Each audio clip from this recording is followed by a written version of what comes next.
So can you guys see my screen? Yes. Very good. So this is again the mock paper review for TIMO finals, and this is for secondary one. And again, as you probably all know, the questions are divided into five categories, in math. And then for our first category is in logical thinking. So there are six questions in logical thinking, and this is our first problem. Find the average of the following number sequence. Um, 180, 187, 194, 201, and so on until 320, 327, and 334. So by the way, guys, I want you to send your answers in chat if you're you already have the paper, no? You already have a copy of this paper, so you probably all know the answer already. So let's just skip to the solution instead. So this is our number sequence. So before we what we want to do here is we want to find out the pattern in the sequence, right? And you're all math Olympians, so you probably already can see that the pattern here is just that the next term has to add the number seven, right? So the difference between terms is seven for all of the terms. So this is an arithmetic sequence with a common denominator of seven, or common, what do you call it? Um, so that you add seven to each of the terms. So by the way, you also have to, although the terms in between, no, 201 and 320 are not known or are not explicitly written. So you have to kind of check, see for yourself if this still follows the arithmetic sequence. One way you can know that is if you, for example, you you subtract 100, this term, you subtract this term from this, okay? If you do that, you will have what? 320 minus 180 is 140. And we know that 140 is divisible by 7, right? This is just 20. Therefore, it follows that this is a good arithmetic sequence. So it follows that the terms in between here um, also have this common term of 7. So basically, what you just have to do here now is, if you want to find the average of this sequence, what do you want to do here? What do you have to do? You just have to find the average of the first and last terms, right? So it's just 180 plus 334 all over 2. And then what do we have for the numerator? The sum is 514, right? So divided by 2, that is just equal to 257. So that's our final answer. Okay, so if there are no issues with this, let's move on to number 2 in logical thinking still. Number 2, according to the pattern shown below, what should be the number filled in the blank? So what should be the number filled in the blank, guys? What pattern can you see here? So by the way, you can also express or send your ideas in chat, okay? If you have ideas for the solution in our current problem. So for this one, again, you want to find a pattern in between the terms. So let's see first the differences between terms, okay? For this one, what's the difference? 11, right? This one is 53 minus 20 is 33. And then this one is 152 minus 53. Let me check. That's 99, right? Now you can see a sort of pattern here that the differences are being multiplied by 3, right? So let's now check. If we multiply this by 3, what do we get? 99 times 3, 297.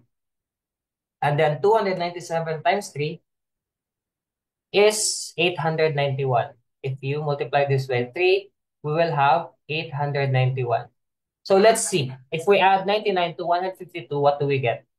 I know, not 99, no? 297. 152 plus 297. We will get 449.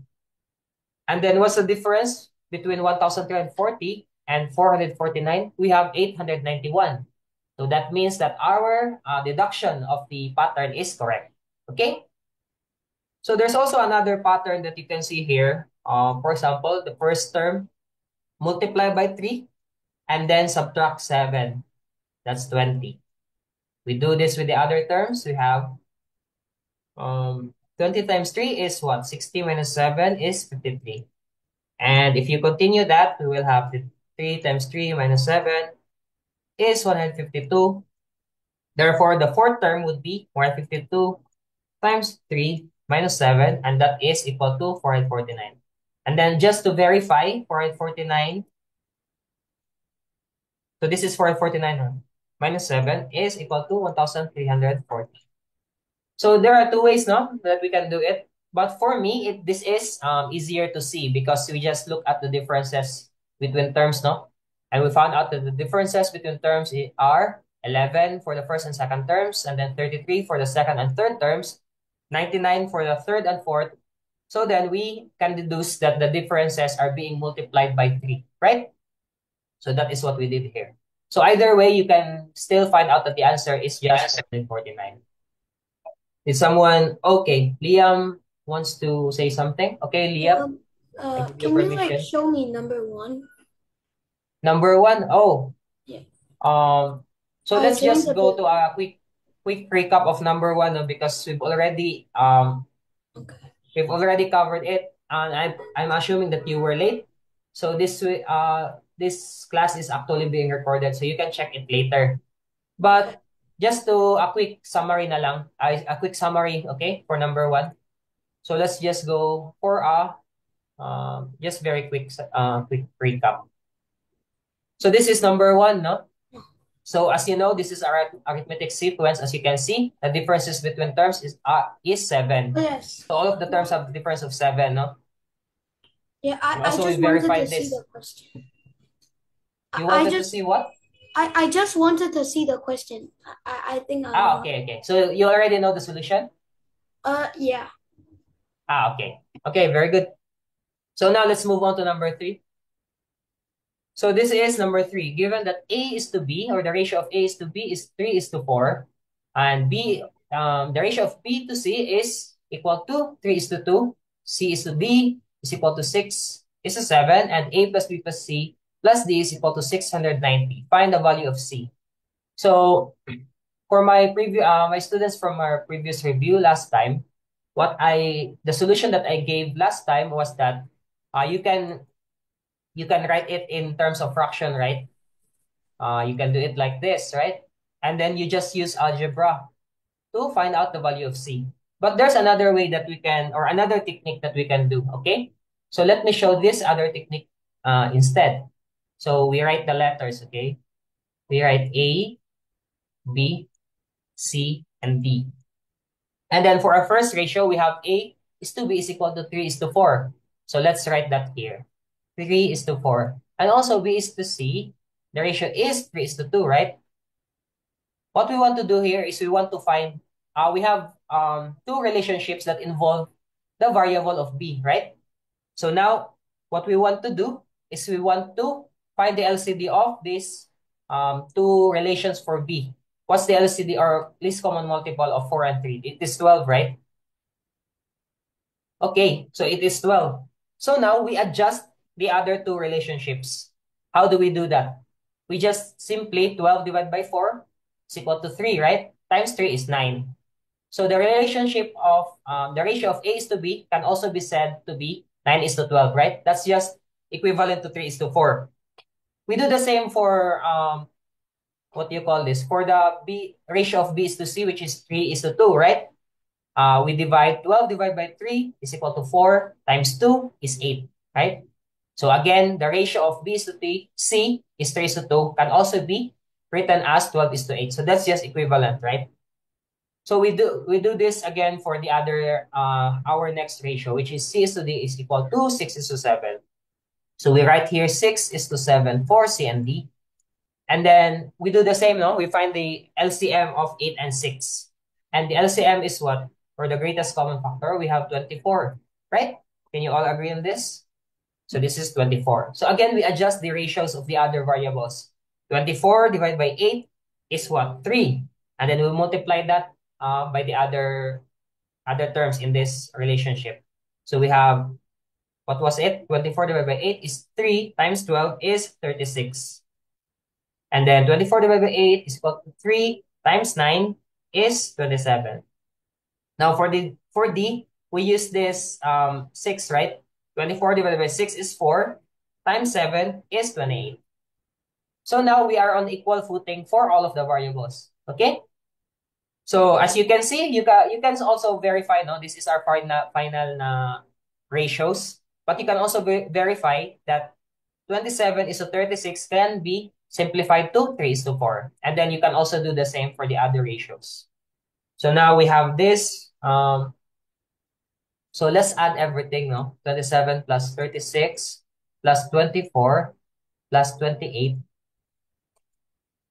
If you multiply that by a single multiplier, let's say x, that would be equal to 690, right? Why? Because a plus b plus c plus d is equal to 690, right? And the simplified ratio for a and b, for the all four variables are this, right? So if we just add those, we will have, what will we have? 27 plus 36 plus 24 plus 28. 115x is equal to 690. X is equal to 690 divided by 115 is what? 6, right? So this is a common multiplier for all of the variables. That means that A is just 27 times 6, right? So what is that? 27 times 6, 162. So we don't have to calculate this. What we want to find is just the value of C. So let's just say C is equal to, what was it?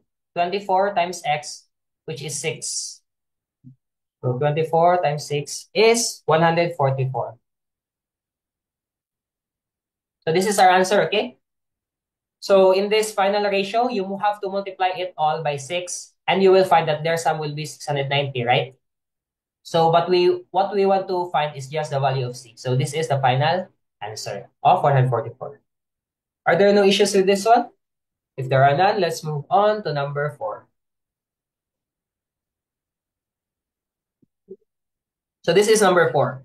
Robert goes west for 16 kilometers, then goes south for 30 kilometers.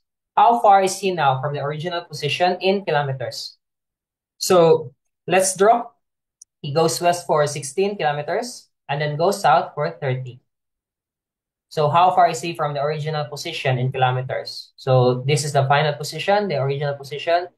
So we form a hypotenuse of a triangle, right? So the distance is just, we just use Pythagorean theorem, no? So instead of squaring this here, we just take the square root of the other side. So we will have 30 squared plus 16 squared. No? So this is just Pythagorean theorem. So 30 squared is what? 900. And then 16 squared is 256. So the sum is 1,156. And the square root of 1,156 is just 34. So by the way, you're not allowed to use calculator in the finals, I think, no? So this is kind of, you can't solve this directly without using a calculator. So you just have to try different numbers, no, that are close enough. For example, if you already know that 40 squared is 1,600, so you want to find a number that is lower than that, right? Because the square is 1,156 until we get 34. No? If you get 34 squared, you will have 1,156. So that you have to use trial and error here if you don't already know. Okay? So this is just Pythagorean theorem, and we get the final answer of 34. So if there are no questions with this one, let's move on to the next.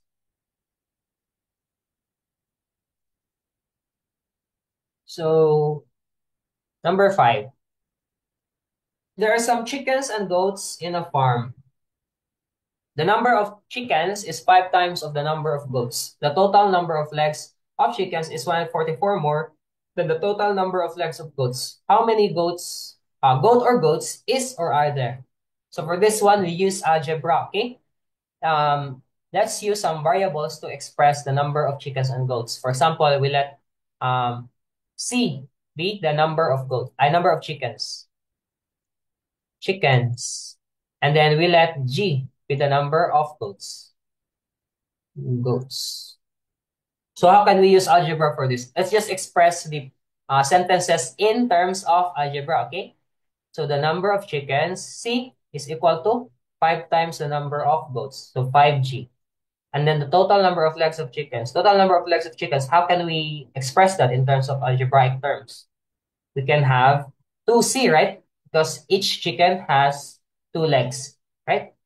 And it is said here that the number of legs of chickens is equal to 144 more than the total number of legs of goats. So the total number of legs of goats, how can we express that? We can say 4G, right? Because each goat has 4 legs. So we have now 2 equations to express our problem.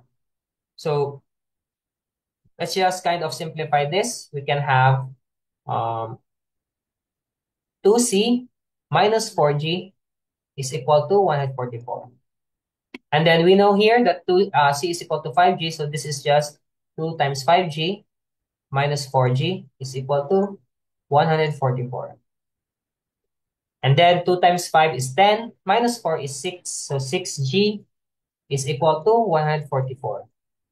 So what is 144 divided by 6? 24. So what was the question? How many goats? So this is already the final answer, no? 24, because we are asked how many goats are there. Okay?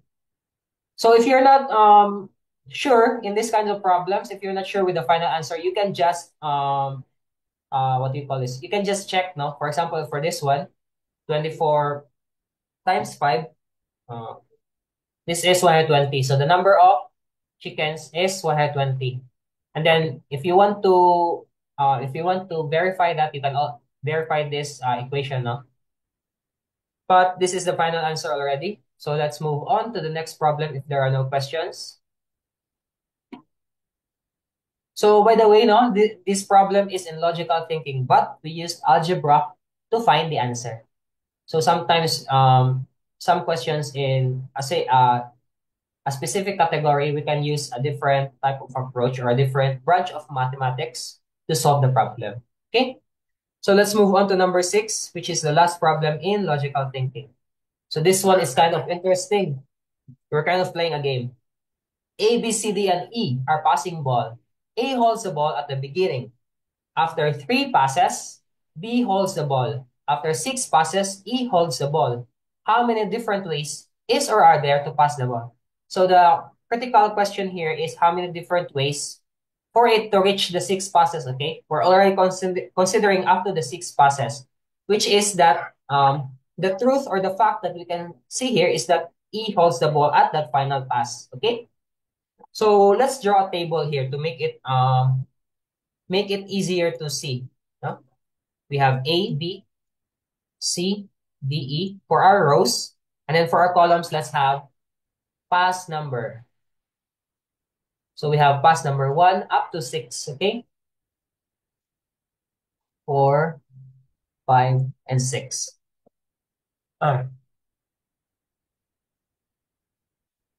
So at the very beginning, we know that A holds the ball, no? So how many ways can the other people or the other B, C, D, and E here can have the ball?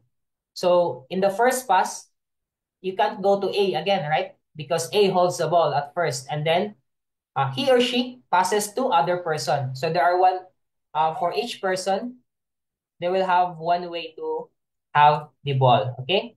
So A passes to any of the other 4 people. How about for the second pass? For the second pass, if the ball is in B's hands, then he can pass it to the other 4 people, right? He or she. So he can pass it to A, C, D, or E. Okay? And then A cannot pass now because the ball is not in A's hands. So C can also, if the ball is in C's hand after the first pass, he or she can also pass it to the other 4 persons, okay? So if we draw it, we will have something like this. Sorry, no? It's kind of confusing. So this is kind of a tree diagram, but let's just write the final numbers. Okay? 4, 3, 3. So this is from a tree diagram that we can draw.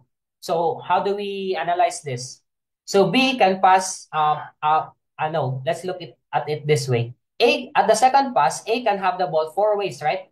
Because he or she can receive it from the other four people, whoever holds it at the first pass. So it can hold from here, here, here, or here, right?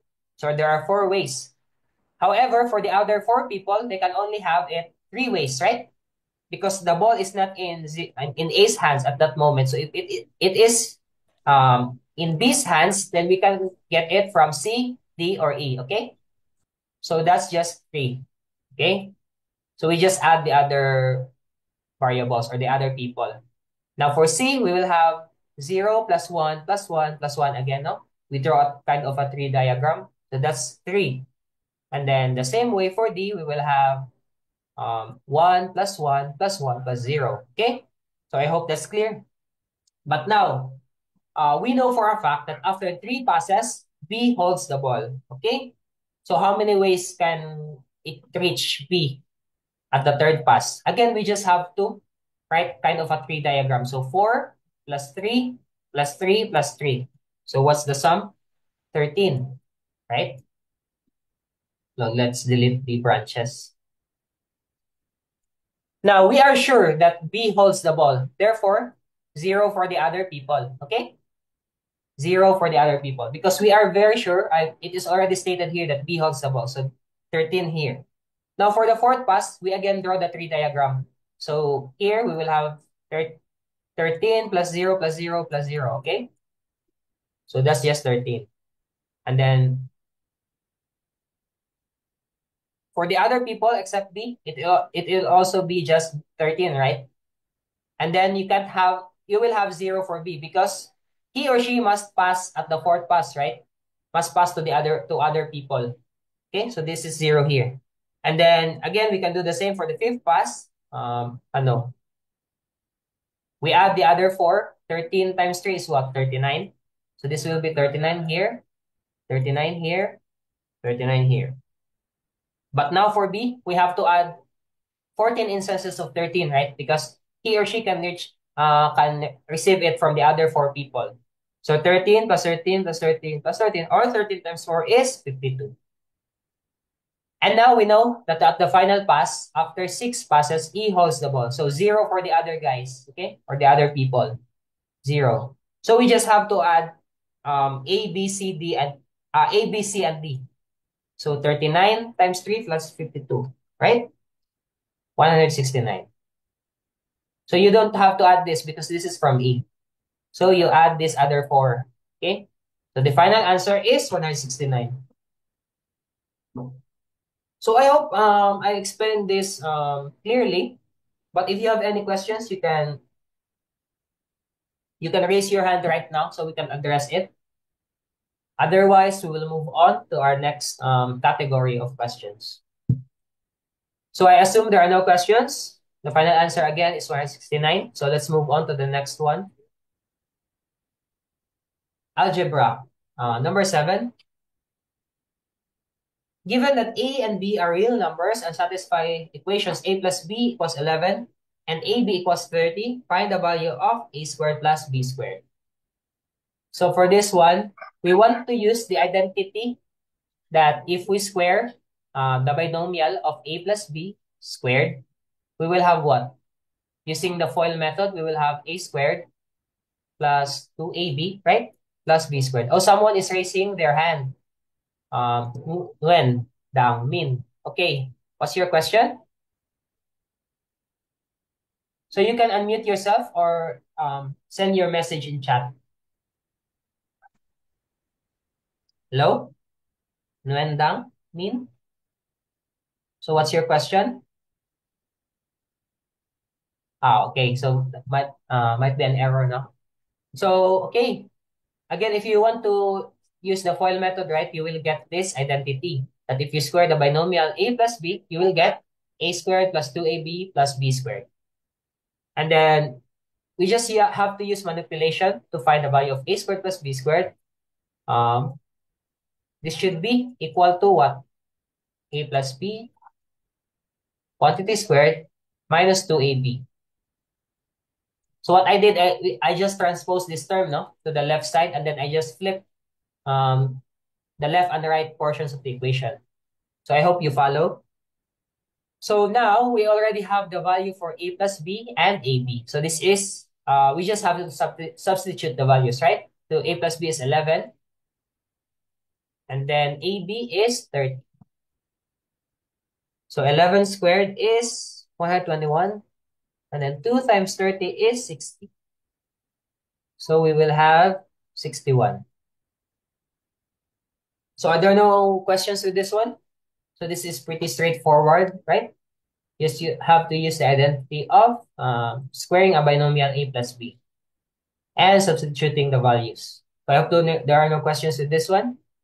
Let's move on to number 8. Find the value of real number x satisfying with the quantity of 23x minus 31 minus the quantity of 8x minus 21 minus 4x plus 41. So we just have to use some algebraic manipulation to solve this, right? So let's remove the parentheses. So we distribute the negative signs to this term, right? So this becomes negative 8x or minus 8x. And then the negative 21 or minus 21 becomes plus 21. Also distribute the negative to this last terms. So we will have minus 4x minus 41, right? And then we just have to add the variable, the terms that have similar or same variables. So we have this and this and this. For x, we will have 23 minus 8 minus 4. So that's 11x. How about for the constant terms? We have negative 31 plus 21 minus 41. So minus 51 is equal to 0. And then transpose to the other side. So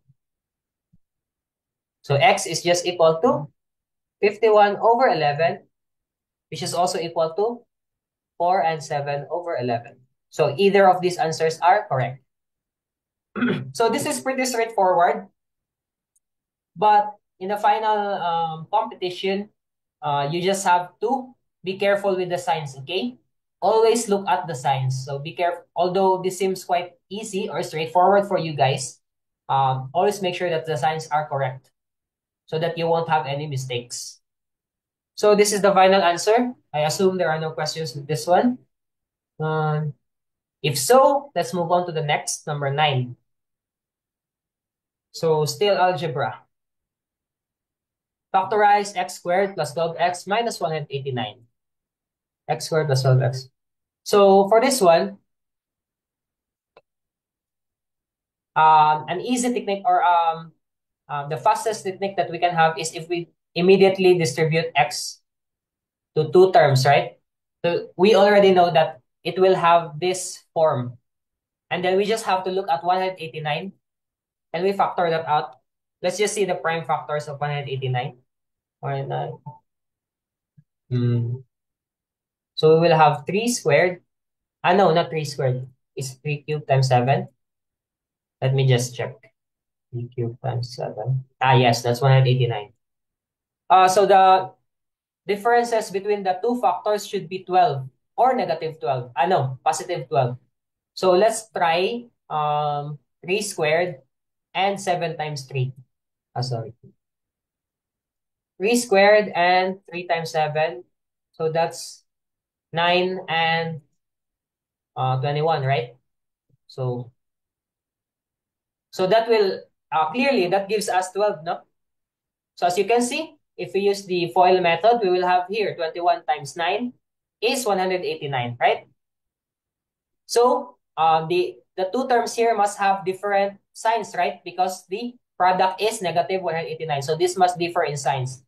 And the middle term has a positive sign. Therefore, the bigger number here must have the positive sign, okay? So this is plus 21 and minus 9. So if you use FOIL method, we will have first terms, x squared, outside terms, negative 9x, and then inside terms, minus positive 21x, and then negative 189. So that comes out to this original. So our answer would then be x plus 21 times x minus 9, or the other way around. So we can have x minus 9 times x plus 21, right? So that's our final answer. So no questions? So very good, guys, no? You can easily understand the problems. I hope you do well in the competition. So let's move on to number 10. Here, how many integers is or are there for x if 12 is less than 4x plus 19 is less than 55? So for this one way you can do this is if you split the inequalities. You can do it this way, right? You can split into two inequalities if you're not able to follow a single inequality. But for my solution, let's just make it into one inequality, okay? I think you can still follow. So if we do the left inequality, we will have what? If we transpose this to the left side, we will have 12 minus 19, which is, let's just write 12 minus 19. So this becomes 4x. And we do the same for the right inequality. We also transpose it here, 55 minus 19. Okay? If we simplify, we will have negative 7 less than 4x less than 55 minus 19 is 36. Divide all sides by 4, we will have negative 7/4 here, x, and then the right portion will become 9. So this is our final inequality, or our simplified inequality. So we can say that negative 7/4 is what? 7 divided by 4. Negative 1.75. So this is equivalent to negative 1.75. Therefore, our integers would then be, x would then be from negative 1, 0, 1, up to 8, right? Because this inequality is exclusive. So 9 is not included. So how many integers is the question? Therefore, the outer limits of negative 1.75, this is already not considered, right? Because this is an integer. So we go to the next integer. So that is negative 1. And then for this one, the upper limit is 9. That is not included in the inequality or in the solution. So the final value would then be 8, right? So how many integers would that then be? If we count, we will have 8 minus negative 1 plus 1, which is 10, right? So there are 10 integers in this set of solutions, right? So the final answer is 10. No questions? Okay, let's move on to number 11. So by the way, guys, you can express your issues in chat, okay? If I'm going too fast, just tell me, okay, in chat. So number 11, if a and b are positive integers and 9a plus 18b is equal to 2025, find the maximum value of a plus b. So let's see. We write 9a plus 18b is equal to 2025. And both of a and b are integers, right? Or positive integers. So how about we divide this by 9? So we can divide everything by 9, right? So divide everything by 9. We are left with a plus 2b is equal to 225. 225. So what would be the case if we want to find the maximum value? If we want to find the maximum value, we should make b bigger, right? Because it is being multiplied by 2, right? And we should minimize a. So maximize b and minimize a, right? So what would be the minimum value for a? Now note, both of them are positive integers, right? So if we want to minimize a, let's say that a is equal to 1, okay? And then what would be the value for b such that this equation still holds true? 112. Someone is saying something? 112. Okay, very good. So b would then be 112 for that case, right? So this is the maximum value that we can have. So that would be, if we Wait. write this here, we will have 1 plus 2 times 112. So that is equal to 225. So this is still correct, right? And this Wait. is the maximum value for, Hi, this is the teacher. maximum that we can have No, for A teacher. plus B. Teacher. No. Oh, someone is saying something? Yeah. So you So, can put. by the way, no, I wait, think wait a it bit. should be the largest and Guys, to wait a bit, guys. be Please, smallest. wait a bit. Guys, please wait a bit. Before you say something, please ask for permission, okay? Please raise your hand first before you say something, before you unmute, okay? Okay, go on. Please raise your hand if you want to say something. Okay, so let's first have Liam. Liam, you can unmute. So So I what do you want to think say? that the largest value would be when you put the two number as like as closest as possible, because if you try a Mm-hmm. equal to 3, if you try a equal Alright. to 3, if you put a as 3, you can put Yes. the value for b will be 111. So Yes. 111 is 111 and 3 plus is 114, which is bigger than 1 plus 112, I believe. Oh, okay. All right. Very good, no, for pointing that out. Oh, actually, the what do you call here? Find the maximum value of A plus B, 224.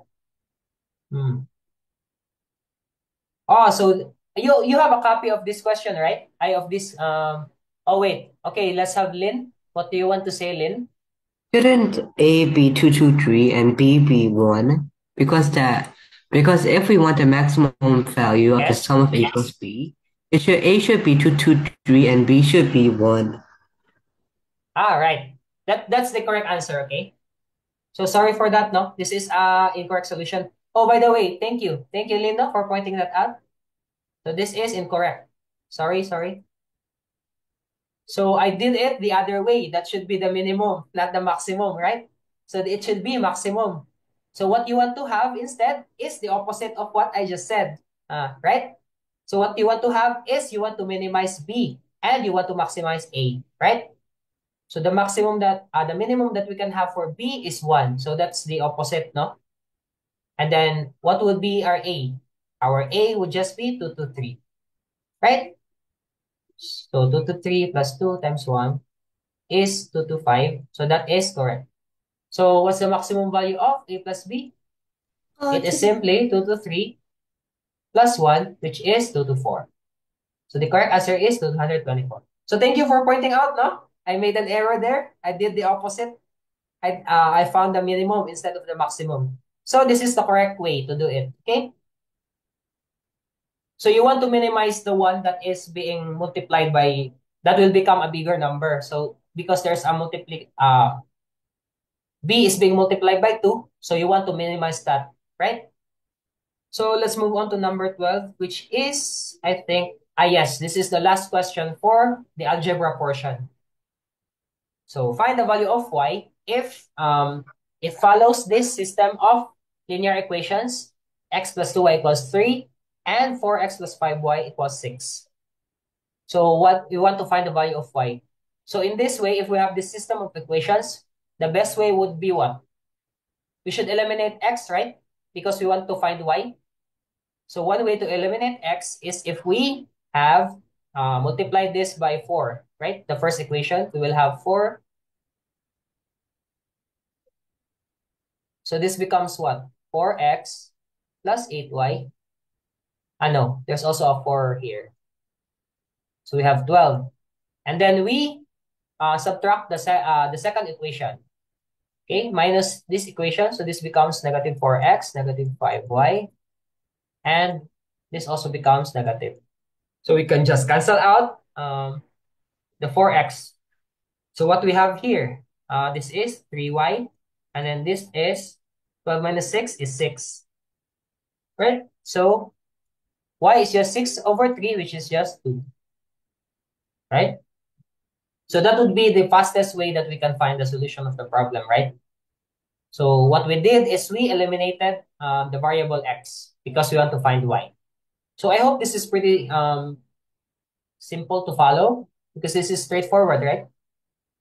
And this is our last problem for algebra, right? So let's move on to the next. Number theory. So this is the first problem in number theory, number 13. Find the value of the expression 5 plus 14 all over 5 plus 14 all over 5 plus 14 and so on. So this is an infinite expression right here. So how can we simplify this? So we let x be equal to the whole expression. So we have 14 all over 5 plus 14 and so on. No? So we can simplify this how? We can express it this way, right? 5 plus 14 over x, right? Because this whole expression is infinite and this also just becomes x, right? This part is just equal to the overall expression. So we can just express it this way. So now we have to multiply x to both sides of the equation to simplify it, right? So this becomes x squared. This is 5x and this is 14. So we transpose the terms. So we have x squared minus 5x minus 14 equals 0. So we factorize. This would be 7 and 2, right? 7 and 2. And should have differing signs. And the negative should be on the larger number, right? So that we will have the middle term of negative 5x. Therefore, our x would be either 7 or negative 2. But note that we want to find the value which is the positive real number value. Therefore, the answer is 7. Okay? So this is an invalid solution because the expression itself should be a positive real number. So Nguyen Huang Bak, I'm sorry if I'm mispronouncing your name, wants to say something. Oh, well, why 5 become 5x? I'm not understand that clearly. Why what? Why 5 become 5x? I don't Why understand. okay. This portion right here? Yeah. This portion right here? Yes. Right. So this is the expression that we found out, right? When we simplified this. Okay? We Okay. multiplied x to both sides of the equation. We multiplied x here. We multiply x here. So sorry if I immediately jump a step, right? So we multiply x to both sides of the equation. That is why this becomes x squared. And then this term becomes 5x. And then this one Alright. becomes 14. Okay? Okay. Is that clear? Very good. Yeah, clear. So the other steps, no questions for the other solution or other steps? So I assume there are none. No other questions, guys? If there are none, let's move on to number 14. This one, a 3-digit number has a remainder 4 when divided by 5, 6, or 9. Find the smallest possible value of this 3-digit number. So how do we approach this problem? So we have a 3-digit number that if we divide by 4, if we divide by 5, 6, or 9, the remainder is 4 for all of the cases. So what we want to do here is we want to find the least common multiple of the divisors. Or let's just say LCD. So that is just the same, right? 5, 6, and 9. What's the LCD of these three numbers?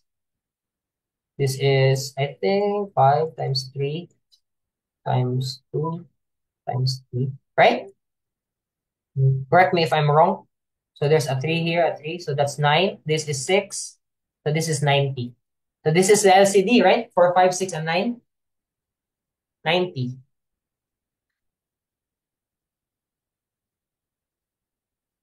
So that means that 90, when divided by either 5, 6, or 9, will have no remainder, right?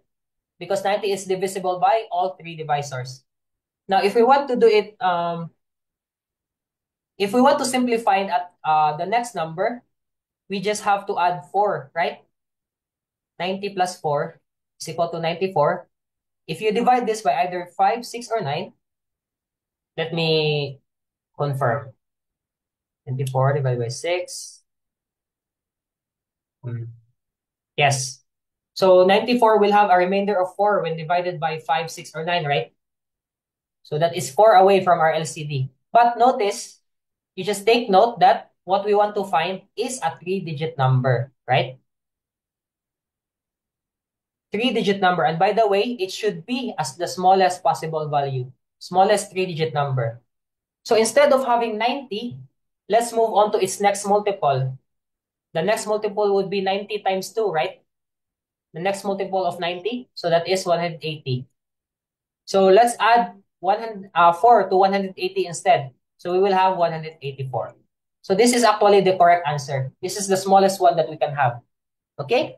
So what we did is we find the smallest multiple of 90, which is the LCD, which is 180, right? Because this is the smallest one that we can have. And we know that 180 is also divisible by 5, 6, or 9. So we add 4 so that it will have a remainder of 4 when divided by 5, 6, or 9. You can just verify this. If you divide this by 5, 6, or 9, you will find out that it will have a remainder of 4, right? So I hope this is clear. Again, let's be careful with what is being asked of us. We want to find a 3-digit number, not the 2-digit one. So this is wrong. So the answer it would be 184. And by the way, we want to find the smallest one.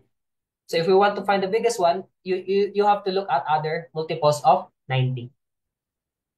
But let's not look into that, no? That's for another problem. Let's move on to number 15. Find the sum of all positive factors of 441. So this is kind of interesting. Let's find the prime factorization of 441. So this is equal to, you can divide that by 3 twice, and then you can divide it by 7 twice. So this is the prime factorization of 441. Let me verify. 3 squared times 7 squared. Yes, 441. So our formula here would be sum of all positive factors. Oh, okay. Nguyen Dang Min wants to say something. Can I try it? Can I do? Okay. Sorry, no, sorry, I didn't mention earlier. For this lecture, instead of having some volunteer do the solution, let's just have me instead, okay? In the interest of time. Because if I entertain volunteers, we might run out of time. Okay? So Okay, to follow our schedule, so sorry no, if I'm not able to give you a chance, but if you find errors in my solution, you can point it out, okay? That would be the best way instead. So I hope that clears it up. Is that understandable for you, Nguyen? yes, thank you, teacher. Okay. So thank you for understanding. So our technique here would actually be this. We want to have 1 plus 3. This is our solution. But let me, I will explain it to you how we come up to this solution. So this is the solution. You have to find, you add the what? Factors of 3. So we start from 3 to the power of 0, which is just 1, up to 3 squared, right? And then multiply that by the factors of powers of 7. Sum of powers of 7, which is 7 to the 0, which is 1, up to 7 squared. So there is actually one way that we can analyze why we reach this conclusion or this solution. Okay, let me illustrate to you guys. What are the factors of 441? Let's list them down. We have 1, 3, 3 squared, right? So we can also have 7. We have 3 times 7, right? So I'm just listing everything, no? Every combination or every factor of 441. Oh, by the way, what was our formula for the number of factors? We have to add the exponents plus 1, right? 2 plus 1, and then 2 plus 1. So that's 3 times 3, 9. So we already know that there are 9 factors. So we don't want to miss anything. And then we also have 7 squared. And then 3 times 7 squared. And finally, we have 3 squared times 7 squared, which is just equal to 441. So these are the 1, 2, 3, 4, 5, 6, 7, 8, 9. These are the 9 factors of 441, right? If we list all the combinations. Now, let's group them up. We can group this one. 1 plus 3 plus 3 squared. And then group the terms that have 7. 7. So this is 1. And then we have this here. We have 3, right? And then this one as well, we have 3 squared. So how about for the last 3 terms? We can factor out the 3. Ano? Is it the 3? No, the 7 squared pala. It is the 7 squared. We can factor out. So this one, this just becomes 1. And then this one becomes 3. And the final one is just 3 squared, right? So now we have a common term for each of these terms. So we can, again, factor that out to have 1 plus 3 plus 3 squared. Oh, by the way, Nguyen is still raising his or her hand. Do you still have a question? Nguyen? Nguyen Dang Min? No, sorry. Okay. Okay. So again, I factored out these terms, no? So what will remain here? We will have 1 plus 7 squared, right? So that is how we came up with this solution right here. So let's just calculate this. 1 plus 3 squared, which is 9. 4 plus 9 is 13. And then this one is 1 plus 7 is 8. Plus 7 squared, which is 49, is 57. So 13 plus 50 times 57 is 741. No? So this solution right here, I just illustrated it to you guys, no? How we reach this solution step. So the shortcut is just this one. You don't have to memorize this. You just have to, you don't have to know this, no? You just have to memorize this. Okay? But if you forgot, no? You can do this, no? This is another way. This is the complete solution. So let's have one number before a break. Because we're already halfway. Number 16. Number theory. Find the unit digit of 3 plus 4 squared plus 13 cubed plus 14 to the 4th power plus so on until plus 44 to the power of 10 plus 53 to the power of 11. So let's group, no? Let's group the terms. 3 plus 13 cubed. So we have a pattern, by the way, because let's look at the terms that end in 3. This one, and this one. We can easily see that the pattern is that the next one will be 23, no? So the terms in between here, this would be 23 to the power of what? So as we know, as we can see, the pattern is also that the exponents of the units digit of 3 are odd numbers, right? So this would become 20 to the power of 5, 33 to the 7, 43 to the power of 9, and then 53 to the power of 11. Then we add also the terms ending in 4. This one, and this one. And the terms in between. So we have 4 squared, 14 to the 4th power, and the exponents are even numbers. So we will have here 24 to the power of 6, 34 to the 8th power, 44 to the power of 10. So these are all our terms. Now notice if we want to find a unit digit, we can just simplify, all the numbers. So we can just simplify this to 3 plus 3 cubed. We don't have to look at the other digits other than the unit digit. So this is just an equivalent one. So this is just 3 to the 5, 3 to the 7, 3 to the 9, 3 to the 11. And then for the 4s, we have 4 squared, 4 to the 4th, 4 to the 6th, 4 to the 8th, and finally 4 to the 10th power. So what is our pattern for powers of 3? For powers of 3, we have 3 to the power of 1 is just 3. And then 3 squared is what? 9. 3 cubed is 27, which has a unit digit of 7. And then 1, right? So this is our repeating pattern for exponents, no? It repeats every 4 powers. How about for 4? Let's review. 4 is what? 4 and 6, I think. Let's just... All right. So the pattern for 4 is just 4 and 6, right? So that means that for a number or a power of 4 that is an odd number or odd exponent, we will have the units digit of 4. And if it is even, we will have 6, right? So this becomes, the first term becomes what? 3, right? 3 cubed is what? 7. 3 to the power of 5 is 3, right? Because we exhaust the 4 in the cycle or in the pattern, and then we go back to 3. To the 5 is 3. And then 7 is what? Also, this is 7. Okay? Way of looking also at this is if we divide the exponent by 4, no, and then get the remainder. If we divide 7 by 4, we will have a remainder of 3. No. 7 divided by 4, we will have a remainder of 3. So that means that it follows the unit digit of 3 cubed. So that is 7, right? So how about 3 to the power of 9? That is 3, right? And then for 11, that's just 7. So it's alternating between 3 and 7.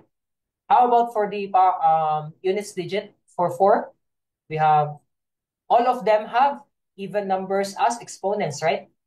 That means that each one of them will have a unit digit of just 6, right? So we'll just have 6 and 6. So there are 5 instances of the number 6. So to simplify this, we count how many 3s. We will have 3 instances of 3. How many 7? Let me confirm. So also 3. No? How many 6? 5. So we will have 9 plus 21 plus 30. So that is equal to 60. And then we want to find the unit digit. What's the unit digit of 60? It is just 0. So the final answer is just equal to 0. So are there no questions with this one? Anyone? No. No, no questions. So let's take, we're already past halfway. So let's take a short break. Let's say 5 minutes, okay? So 5-minute break starts right now.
Beach.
It's already 2, 4, 2, 5. So let's have a bit of time to give everyone some time to get back to their seats. So again, encouraging everyone to turn on your cameras if you're able to. So I hope everyone is back because we will now continue our lecture. So our last number was 16, right? So let's move on to number 17. We are still in number theory. Given that x is a positive number, where x is greater than 0, and x plus 1 over x is equal to 12, find the value of x squared plus 1 over x squared. So how do we get the value of this? So one way we can do that is by squaring this equation, both sides of this equation. So if we square both sides of the equation, we will have this one. This is 12 squared. So we will have x squared plus, what would be a middle term? If we use the FOIL method, we will have the outside term, it would be x times 1 over x, right? So I'm just showing this clearly, so everyone can follow. And then the inner terms would be what? 1 over x and x, right? And the final one would be 1 over x squared. This is 144. So this is just equal to 1, no? This can be simplified to 1. Also this one. So that would be x squared plus 2 plus 1 over x squared is equal to 144. So this one is just x squared plus 1 over x squared. We transpose the number 2. So we will have 142. So just a bit of manipulation of the equation to get the final answer of 142. So there are no questions. Are there no questions with this one? No? We just square both sides of the equation of the given one to find this expression right here. So I assume there are no questions, no? If there are none, let's move on to number 18, which is our last problem in number theory. So if x is congruent, this is congruent, no? Congruent sign. 8 mod 11, find the maximum value of this two-digit number x. How do we approach this problem? You guys have ideas? So we can express x as 11 k plus 8, where k is an integer. K is some integer. Some integer. So what does that mean? So if we add 8 to a multiple of 11, we will have x, right? Because x has a remainder of 8 when divided by 11. So we can express it this way instead. And then, so we just have to test k, no? We just have to test k equal to 1, 2, and so on. We just have to test an integer such that we will have a two-digit number x that is the maximum value. What are your ideas? Onwen Wang Bak wants to say something. I'm not understand what is mod 11. Okay, you're still not familiar with this one. So this is modular, what do you call this? Modular congruence. What this means is that x is congruent to 8 mod 11. What this means is that x is a number such that when it is divided by 11, the remainder is 8, okay? X divided by 11 is some number, quotient, which has a remainder of 8. Okay, that is what it means by that. That is why we can also express it this way. Oh, okay, thanks. Okay? Okay. Very good. So we can express it this way, right? Okay, 1, 2. So, It's some integer k. Oh, Muhammad, you're yeah. saying something? Nothing. Muhammad Shabazz? Sorry, nothing. Okay. So, what are your ideas for this one? We want to maximize the two-digit number x. I think what we can say k is equal to 8, for example. So this is just an example, but we will get the correct answer already. Because this is 88 plus 8, which is 96. So if we go over that, if we try k equals 9, we will have 99 plus 8. And that will become a 3-digit number, right? So this is the maximum value for the 2-digit number x. So you just use a bit of logic instead of pure trial and error, right? So you can test this. If you divide 96 by 11, you will have what? 8 remainder, 8, right? So I hope that's clear. Um, so let's move on to the next category. Number 19, which is in geometry. So refer to the figure below. The triangle ABC is a right-angled triangle. Points D, E, and G are the midpoints of AB, AC, and DE respectively. Given AB is equal to 8 and BC is equal to 12, find the length of BG. But first, Dang Wang Min wants to say something. Teacher, what Okay. is the answers for the Oh, I can't hear you clearly. Can you increase your volume?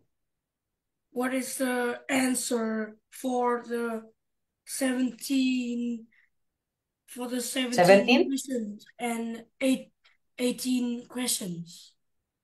17 and 18? Did you say 17 and 18, Dang Wang Min? Yes. I can't hear you clearly. Can you instead write it in chat? Yes, it's 17 and 18. 17 and 18. Okay. So this was our answer for 18, okay? 96 is the answer. Yes. So you can screenshot this screen to get the solution, okay? I give you some time. And for number 17, the answer was, so this takes a bit of time. But the answer for this one is 142. So, okay, I will show you the solution. Oh, this was the solution. Okay? You can take a screenshot if you want. Yes. Thank you for the answers. So is that okay? Okay. So let's go back to number 19. So this is our problem. What's our technique for this one, guys? So this is a midpoint of AB. This is already also another midpoint, right? And AB, AC, and then G is also the midpoint of DE, right? And then it also creates another line that passes through G. So we have AB is equal to 8. That means that this one is 4 and 4, right? Because this is a midpoint. And BC is 12. So this one is 12. And what we want to find is BG. This one. Sorry. But that BG, right? So what can we see here? Can you guys see the similar triangles? This one and the big triangle, right? So if we want to use similar triangle theorem, we will have 8 over 12, right? For the big triangle. So this side over this side is 12. How about for the smaller triangle? 4 and DE, right? So we still don't know the length of DE. So what would be the length of DE? If we do a bit of manipulation or cross multiply, we will have 12 times 4 over 8. Right? So this is just 1/2. So this is 6. Right? So DE is equal to 6. And so we know that G is also a midpoint. That means that this is 3 and this is 3. Right? Does that make sense for you guys? So we use similar triangles. Now, what we want to find is the length of BG, this one. So we know that this one is just right angled, right? This is also right angled. So it is just BG. We can just use the Pythagorean theorem, right? That is equal to DB squared and DG squared. So, Vu Ngok, am I saying your name correctly? Wants to say something? Hello? Vu Ngok Ridong. Do you want to say something?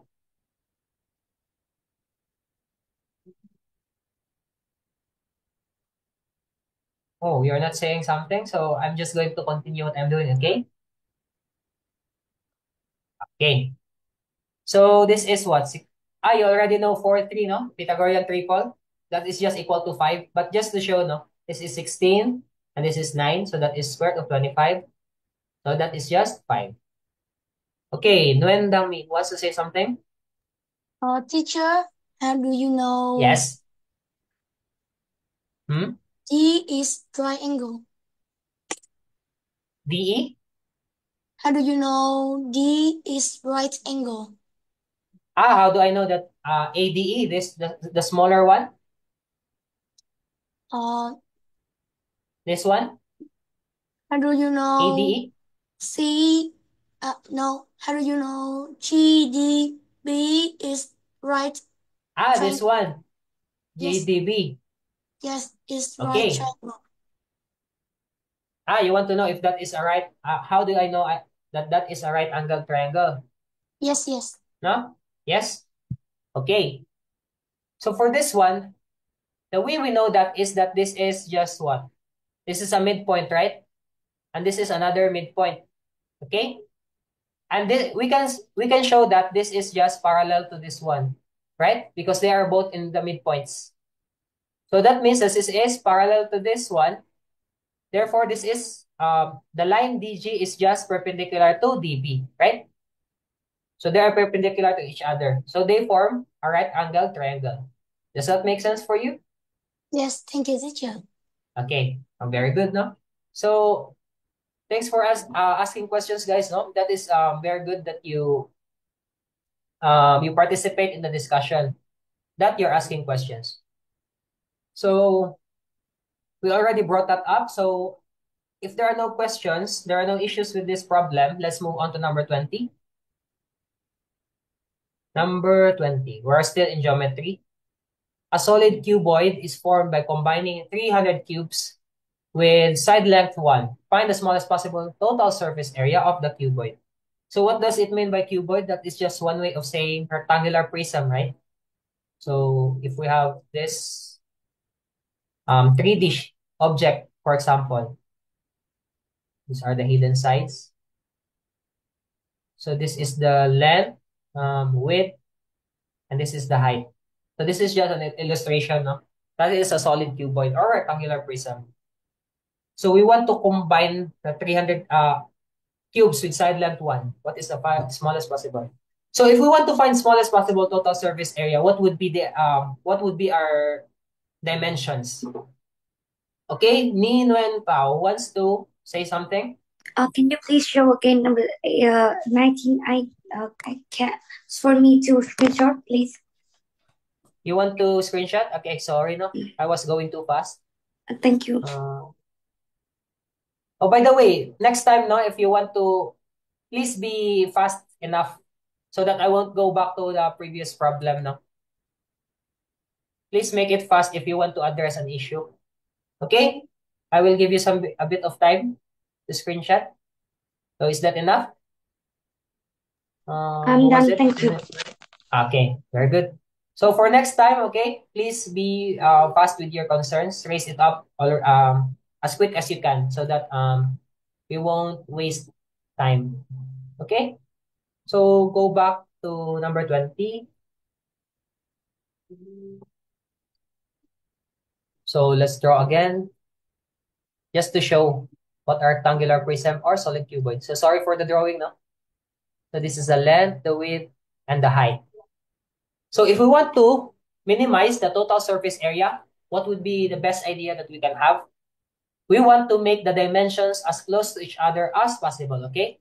We want to have the length, width, and height as close to each other as possible. So how do we do that? Let's look at the 300, which is our volume. No, this is volume because the side length is 1. So that the volume of the overall cuboid would be 300, right? And then find the prime factorization. So this is the prime factorization of 300. Let's confirm.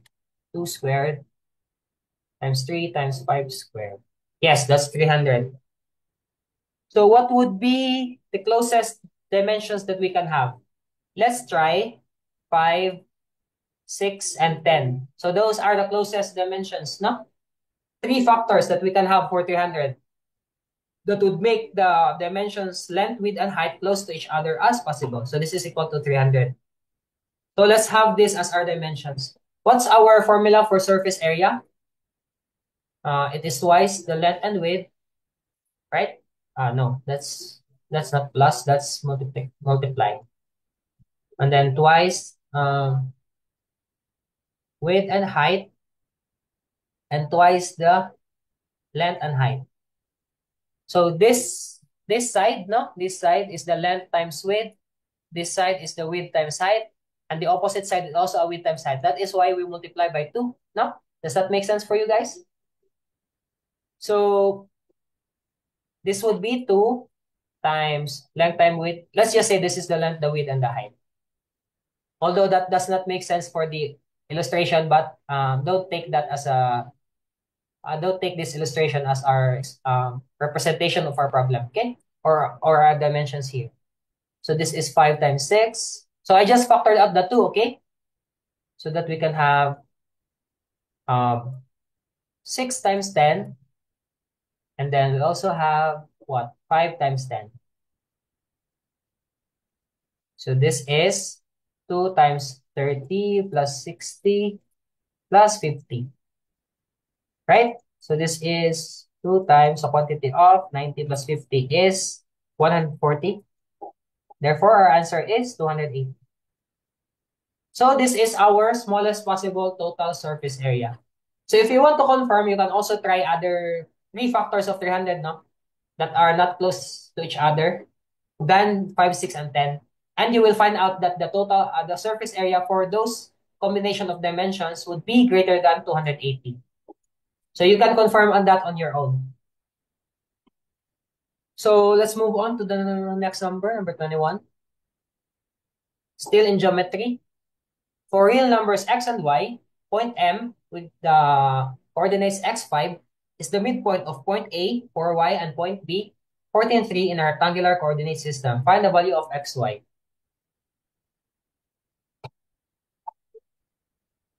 So the midpoint is between A and B, right? So the point M is between halfway through the line AB. So our formula for midpoint would be what? Midpoint should have the coordinates what? X1 plus x2, the average of the x coordinates, and y1 plus y2 over 2, the y coordinates. So x1 is what? This is x1 and y1 for A, and B is x2, y2. Okay? So M should be 4 plus 14 over 2. And then y would be what? Y plus 3 over 2. So this is equal to x5. So this means that x is equal to 4 plus 14 or 18 over 2. This is 9. And then y plus 3 over 2 is equal to 5, right? This means that y plus 3 is equal to 10. Or y is equal to 10 minus 3 is equal to 7. Right? Let me confirm for a bit. So our x is 9 and our y is 7. So find the value of xy. Therefore, xy is just 9 times 7, which is 63. Right? So take a bit of time to take a screenshot for the solution if you want to. Or write it down.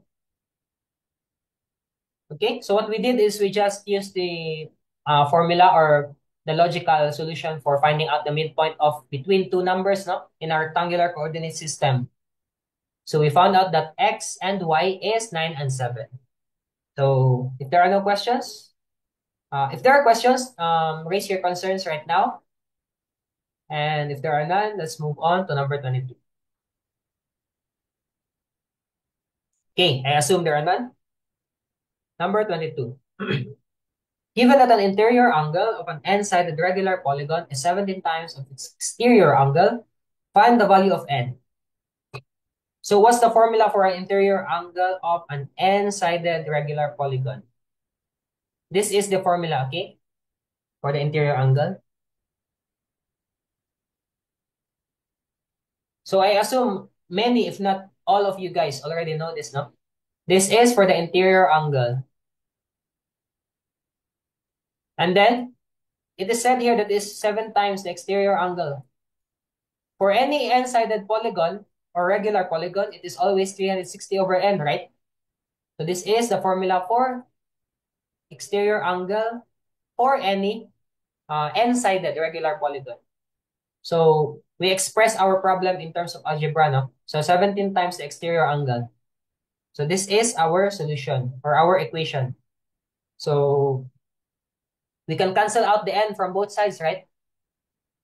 If we multiply n both sides, so we are left with 180 n minus 2 equals 17 times 360. If we divide by 180 both sides, we will have 17 times 360 over 180. And n minus 2 is equal to, this is just 2, right? 360 divided by 180. So n is just equal to 17 times 2 is 34 plus 2 is equal to 36. So the answer in the paper, in the mock paper, was 18. So that was the incorrect answer, no? So this is a corrected answer. It should be 36. So take a screenshot of this one before we move on to the next problem. Or are there questions for this one? Again, the answer in the written in the mock paper was 18. But it is supposed to be 36, as what we can see from our solution here, right? So let's move on to number 23. We're already near the end of geometry category. There are 20 points in a circle. How many different hexagons can we draw with those points as its vertices? So what is our technique for this one? How many different hexagons can we draw? For example, we have 20 points here. We can draw, for example, this. Is that a hexagon? No. You could use C, 20C6. Ah? 20C6. Anyone saying something? Yes, but I'm just illustrating it first, okay? This is one way, no, that we can have it. But actually, the best way to do it is just to find 20 combination 6. Right? Because out of 20 points, we choose 6 points as our vertices for hexagons. Does that make sense? We use this formula? No? Because we have 20 points and we choose 6 out of those. And we want to find how many ways. So how many different hexagons. So this is just our formula. The top part would be 20 times 19 times 18 times 17 times 16 times 15 times 14 factorial. Let's just end at 14 factorial because we will have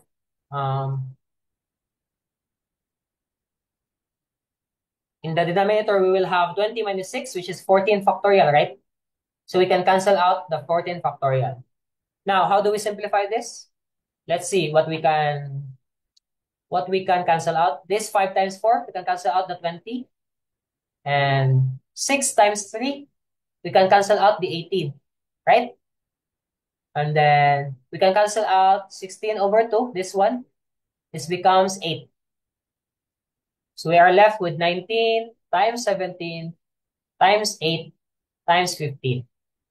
So can you guys calculate that one? So I'm just going to write now. 38760. 38760. Yes. Correct answer is 38,760. Okay? Take a bit of a screenshot. Take a screenshot if you want to. Otherwise, if there are no questions, let's move on to the final problem in geometry. Okay? Number 24. The exterior angles of an irregular octagon measure 21, 23, 25, 27, 29, 31, and 30 degrees. What is the size of the eighth exterior angle? How many given sides do we have, or given angles? 1, 2, 3, 4, 5, 6, 7. So we just want to find the last one. So for any polygon, no? For any polygon, whether it be regular or irregular, the exterior angle or the sum of the exterior angles, 360. 360. sum is 360. always equal to 360. Oh, thank you, Liam, no, for voicing it out. But for the next problems, may I ask you to please only talk when I'm asking you to, okay? So whether it be an regular or irregular polygon, it is always equal to 360. Therefore, what we want to do here is we just have to subtract these numbers or these angles from 360, okay? So we just have to subtract all of the 7 exterior angles from 360 to find the 8 exterior angle. So if we calculate this, we will have 171 degrees, right? So in the final, in the competition, you don't have to write degrees. You can just write 171. But that automatically means 171 degrees, right? So this is pretty straightforward, no? Very straightforward. So let's move on to the final category, if there are no issues, which is combinatorics. So the first problem in combinatorics, number 25. Peter draws 3 balls randomly from a bag with 3 black balls and 4 yellow balls without replacement. Find the probability that exactly 2 yellow balls are drawn. So how do we form our formula for this one? As you may recall, the formula for probability is number of favorable outcomes, right? Favorable outcomes over number of total outcomes. So what is our number of total outcomes? We choose 2 yellow balls from how many balls? 3 plus 4 is 7, right? Exactly 2 yellow balls are drawn. No, we actually draw 3 balls, no? Not 2. So our total outcomes, number of total outcomes is 7 combination 3 or 7 choose 3. Because out of the 3 plus 4 balls that we have, we choose 3 balls, no? Randomly. So 7 choose 3. And then what would be our numerator? The number of favorable outcomes. We will have 3 choose 1 times 4 choose 2. What does that mean? Because out of 4 yellow balls, we will get exactly 2 yellow balls, right? And then, of course, the other ball or the third ball would be from a black ball, right? So 3 choose 1. So this would be our formula, okay? So we just have to evaluate this. 3 to choose 1 is immediately just equal to 3, right? You don't have to calculate that. And then for the top portion, we will have 4, 3 times 2 factorial over 2 factorial times 2. This cancels out. This cancels out to 2. And then 7 choose 3. We will have 7 times 6 times 5 times 4 factorial, right? We will have 4 factorial here that we can cancel out and a 3. 3 factorial. So that's 3 times 2. So we can cancel this out, right? So we are left with 3 times 2 times 3 all over what remains here, 7 and 5, right? This is equal to 18 over 35. So that's our final answer. So are all of you already comfortable with calculating combination problems? I hope so, no? So if you're not comfortable with combination, you just review the formula for combination and operations involving factorials. Okay? So this is our final answer of 18 over 35. Again, so Fong wants to say something. Fong 1. Okay. I did not understand what is Combination?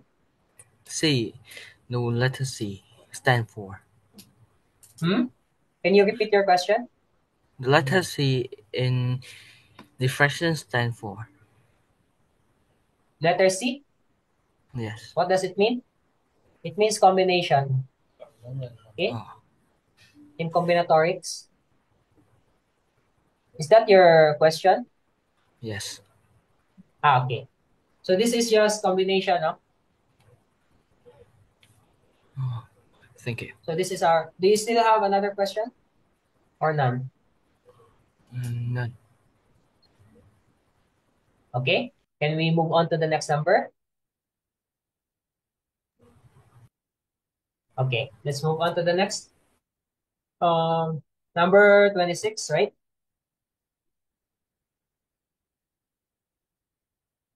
How many different ways is or are there to place 3 different black shirts and 3 different blue shirts in a row from left to right, such that shirts of the same color are not adjacent to each other?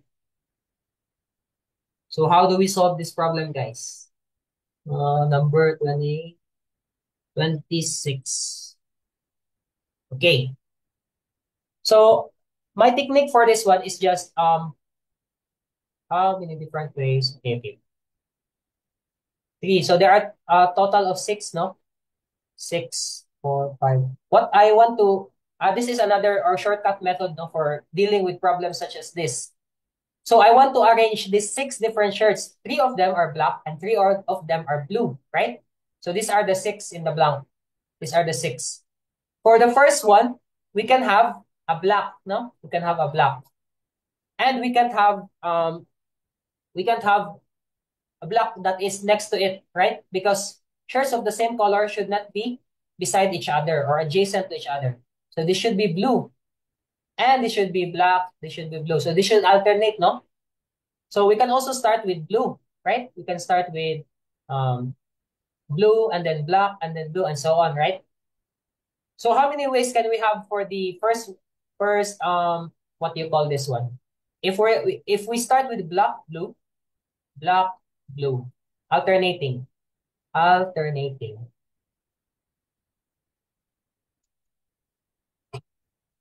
So for black, we can have 3 shirts, no? 3 options for the shirts.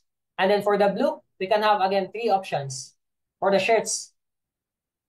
And then for the third blank or the third shirt, if we have to have black again, right? Because it should alternate. And we only have 2 options because we already used the first shirt here in the first one. And then for blue, we also have 2, right? Because we already used the first shirt. And then finally, for the last 2 blanks are the 2 black and blue shirts, right? So if you multiply all of them, we will have 3 times 3, 9 times 4 is 36. But we also have another case wherein we start with blue. Blue, then black alternating. But it should be the same, right? If we start with blue, we will have 3 shirts that we can choose from. And then we go with black, we have 3 shirts that we can choose from. And then again, blue, now that we used already a blue shirt, we already have 2 options, right? And then for black, again, we have 2.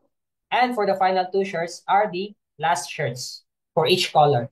So it's also 36. So it's just 2 times 36, which is 72. We can also say it as 3 permutation 2, 3 permutation 3, and then 3 permutation 3. Because recall that in permutation, this is we arrange something, no? We arrange some objects, whereas in combination, we already want to find how many combinations, and we are not concerned with the arrangement. But in permutation, we are concerned with the arrangement. So we use permutation when we are dealing with arranging objects. So 3 permutation 3 because we want to arrange the 3 blue shirts and the 3 black shirts. And we do it 2 times because we can go with starting with black on the first shirt or with starting with blue. Okay? Does that make sense for you guys? This is still equal to 72. So you can confirm that for yourselves. Okay? So you can do either of the solutions that I gave to you here. But for me, personally, that was a logical way of looking at it when we arrange it by this, the first solution that I gave. So are there no questions with this one? I assume there are none. So let's move on to number 27. So number 27, 40 cards are marked from 1 to 40, and 2 of these cards are drawn at random without replacement. Find the probability that the numbers of the cards drawn are multiples of both 3 and 5. So first of all, we want to find how many numbers from 1 to 40, no? How many cards from 1 to 40 that are multiples of both 3 and 5. How do we get that? So first, let's look at the cards that are multiples of 3 and 5. Multiples of 3 and 5. So one way we can calculate that is if we look at the floor function. Are you guys familiar with the floor function? What this means is we divide 40 divided by 3 and then round it down to the nearest integer, okay? So I will explain it one by one later. So let me just write this first.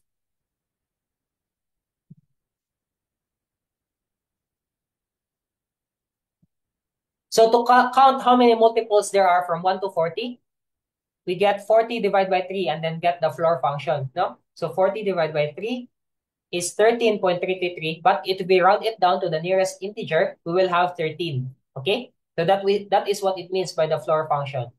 We round it down to the nearest integer. And then next, 40 over 5, this is just 8, right? So why do we count it this way?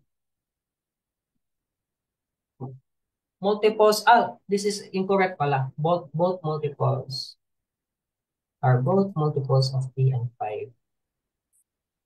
Or So this is incorrect ang problem. The problem should be, sorry. So this was the given solution, no? So the problem was supposed to be that multiples of, not both, either 3 or 5. 2. So sorry for that, but we will explore the original problem later. Let's just look at the solution first. So if we want to look at the numbers that are divisible or multiples of either 3 or 5, then we look at the multiples of 3 first, right? And then add the multiples of 5. So there are 8 multiples of 5 from 1 to 40. And then we have to subtract the numbers that are divisible by both 3 and 5. Why is that? Because we do double count it, right? For example, if we have the number 15, we already included that in this count, right? In the multiples of 3. And then we also counted in the multiples of 5. So we double counted it. So we must deduct that from our sum of multiples. So 40 divided by 15 is just 2 if we round it down, right? So this is equal to 21 minus 2 is equal to 19. So by the way, if the question is the original one, what our answer should be, our calculation should be just 40 over 15, right? Because both of them are divisible by 3 and 5. So it's just divisible by 15. So it should just be equal to 2. We will use 2 in the original problem. But let's explore this one instead, because this is the given solution. So again, our formula for probability, total number of favorable outcomes, right? And total outcomes for the denominator. So our denominator is 40 choose 2, right? So we draw 2 cards. We draw 2 cards out of 40 cards. And then we draw 19, right? Our favorable outcome is if we get a multiple of either 3 or 5. So there are 19 choices, right? And then we draw 2. So that is our calculation. So this is 19 times 18 times 17 factorial over 2 times 17 factorial. And then the denominator would be 40 times 39 times 38 factorial all over 2 times 38 factorial. So in the numerator and denominator, we have 2, no? We have 2. So we can cancel these out. We're left with 19 times 18 40 times 39. Can we simplify this? We can divide this by 3, okay?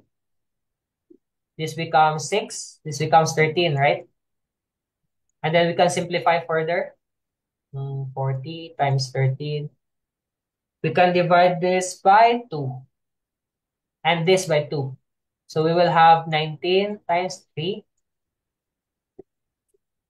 all over 20 times 13.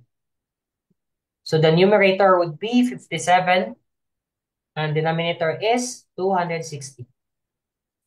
So this is our final answer. Okay? So the question should have been either or.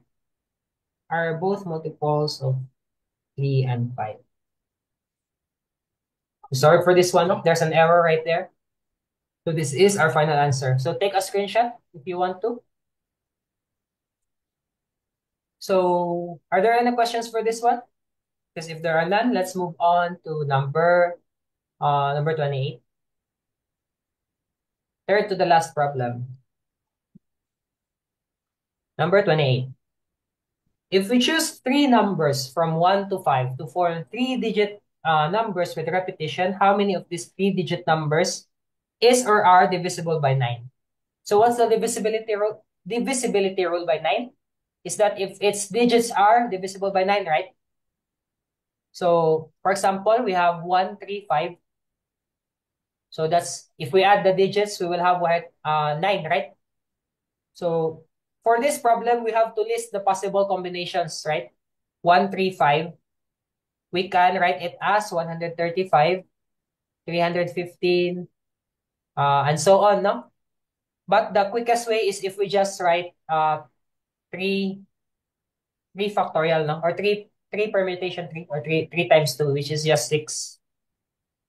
3 factorial ways to combine 1, 3, and 5. The digits 1, 3, and 5. So what are the other digit combinations, guys? That you can see. We can have 1, 4, 4, right? Because it says here that it's with repetition, so we can repeat digits. So because there's repeated digits here, this is 3 factorial over 2 factorial. No? This is just equal to 3. So to show what are the three ways, we have 144, 414, and 441, right? So we have 6 and 3. And then what are the other combinations, guys? You can also have 2, 2, 5, 2, 3, 4, and finally 3, 3, 3. No? So for each of these possible combinations, the sum of the digits is equal to 9, right? So that makes sense. So those the numbers should be divisible by 9.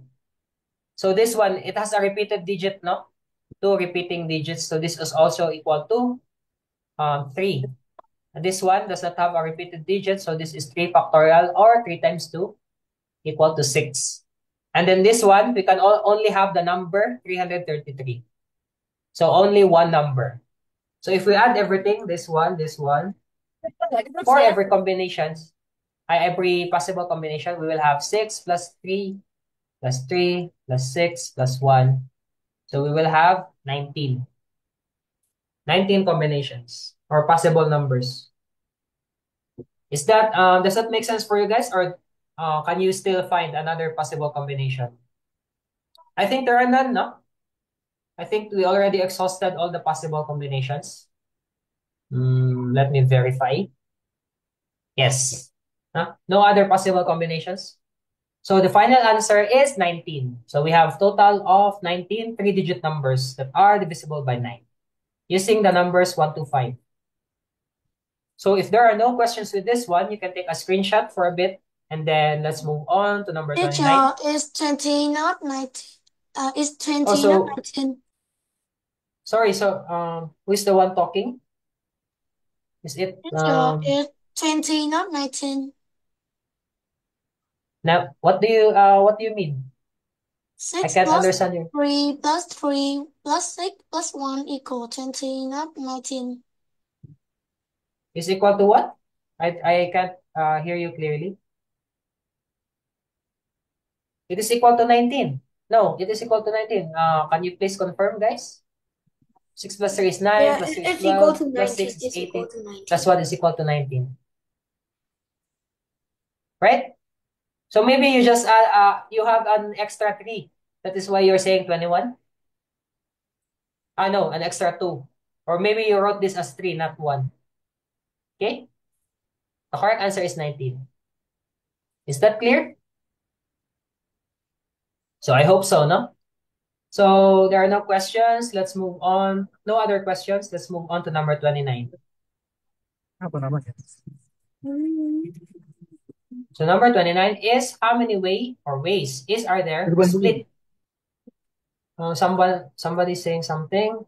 Please mute your microphones, okay? Unless I tell you to. If you have any questions, so please mute your microphones.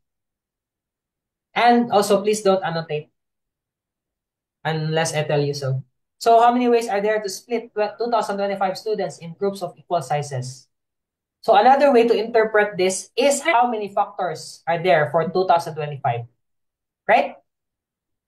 Because I will explain later. But let's just first look at the prime factorization of 2025. This is equal to 3 to the 4th power times 5 squared.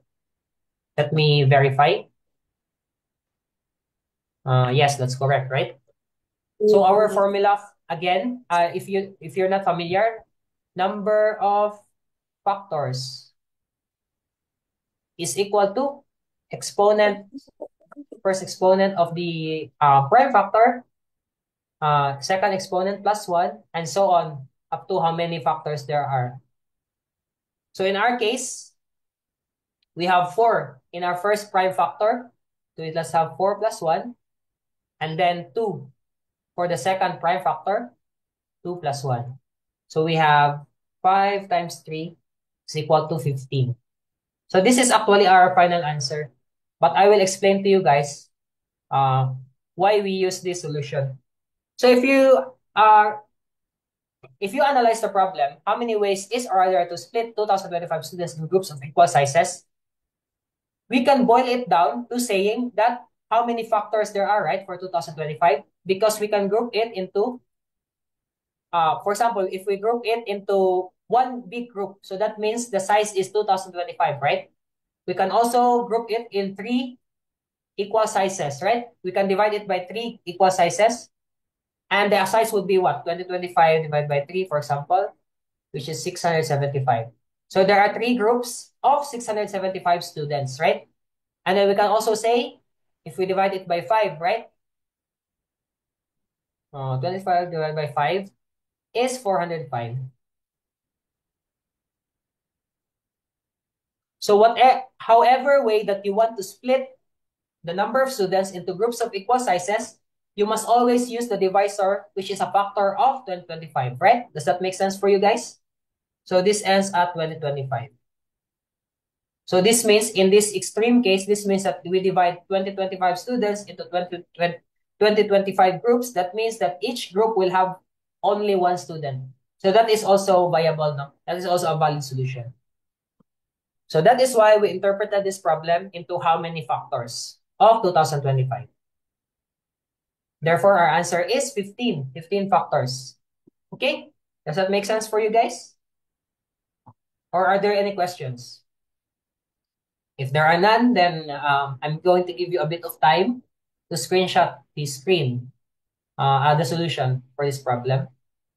Otherwise, if there are no problems or no issues for this solution, then let's move on to our final problem, number 30.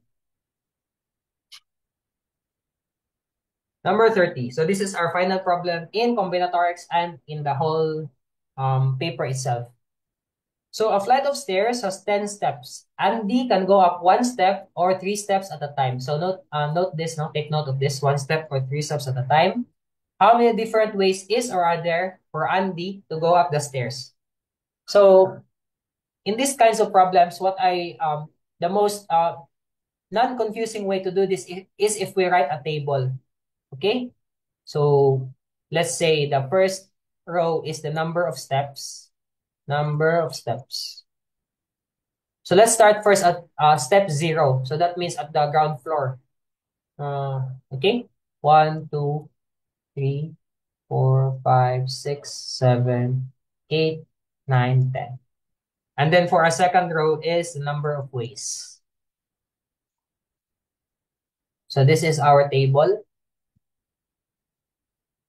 So at step 0, there's only one way, no? That you can be at the first at the ground floor. There's only one way.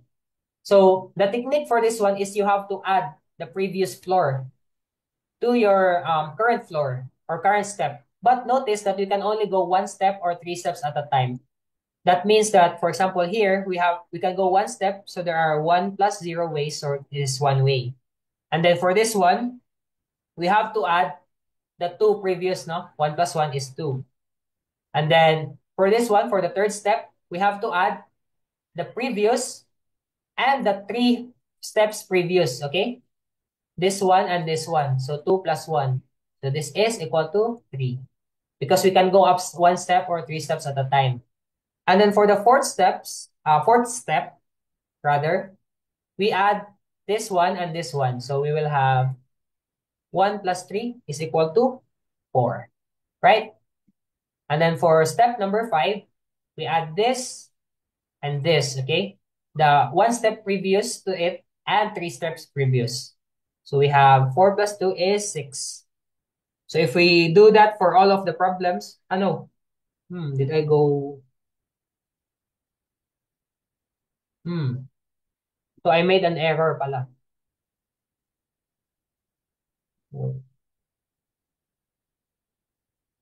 This should be 1. So we exclude the 0 here. This should be 1. Because you can this should not be included, right? So this should be 1, and then 1 plus 0 is just 1. So we start from here. We have 1 plus 1 is 2, and then we have 3 here, right? If we add this, and then if we add this 2, we will have 4. And then 4 plus 2 is 6, and then 3 plus 6 is 9, right? 4 plus 9 is 13, and then 6 plus 13 is 19. And finally, we have 9 and 19, which is 28. So there are 28 ways to reach the final step or 10th step.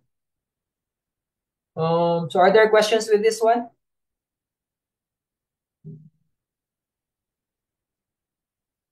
So you can take a screenshot for this one. So this was our final problem.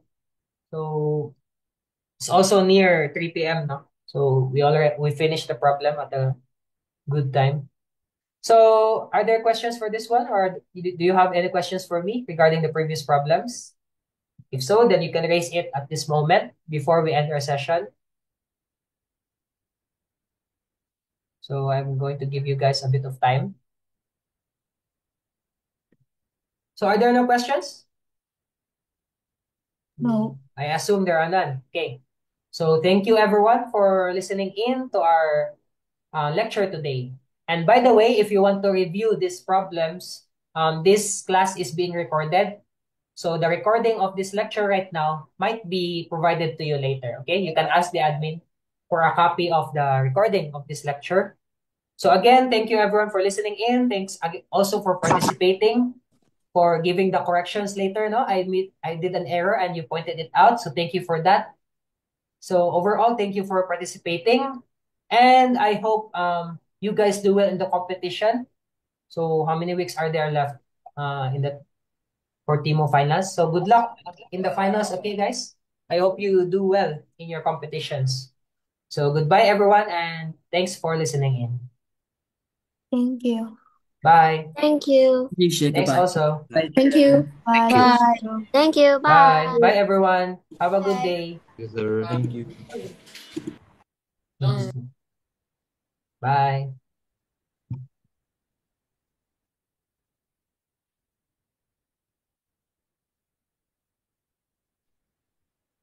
Goodbye. Bye. Bye bye. Bye. Bye-bye.